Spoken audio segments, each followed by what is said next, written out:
नमस्कार सभी को। मैं लेकर आई हूँ आज महाभारत का एपिसोड क्रमांक 3, देवव्रत का जन्म और अद्भुत शिक्षा। क्या आप जानते हैं, महाभारत का सबसे महान योद्धा बचपन से ही देवताओं जैसा तेजस्वी था। आखिर कैसे 8वां वसु देवव्रत आगे चलकर भीष्म पितामह बना, आइए जानते हैं। राजा शांतनु से विदा लेने के बाद माँ गंगा अपने 8वें पुत्र को अपने साथ ले गई। उस बालक का नाम रखा गया देवव्रत, लेकिन उसका पालन पोषण किसी भी साधारण राजकुमार की तरह नहीं हुआ। माँ गंगा ने उसे महान ऋषियों और गुरुओं के आश्रमों में शिक्षा दी।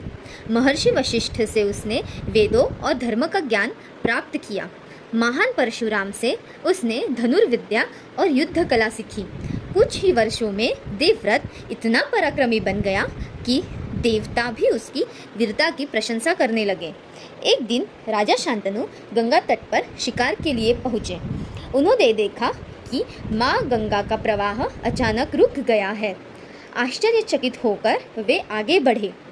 वहाँ एक तेजस्वी युवक अपने बाणों से गंगा की धारा को रोककर अभ्यास कर रहा था। उसकी अद्भुत धनुर्विद्या देखकर राजा शांतनु स्तंभ रह गए। तभी माँ गंगा प्रकट हुई और बोली, राजन, यही आपका पुत्र देवव्रत है। मैंने इसे सभी शास्त्रों और अस्त्र विद्याओं में पारंगत बना दिया है। अब यह आपके साथ हस्तिनापुर जाने के लिए तैयार है। राजा शांतनु की आंखें खुशी से भर गई। वर्षों बाद पिता और पुत्र का मिलन हुआ। राजा देवव्रत को हस्तिनापुर ले आए और उन्हें युवराज घोषित कर दिया। पूरा राज्य इस योग्य राजकुमार को देखकर आनंदित हो उठा।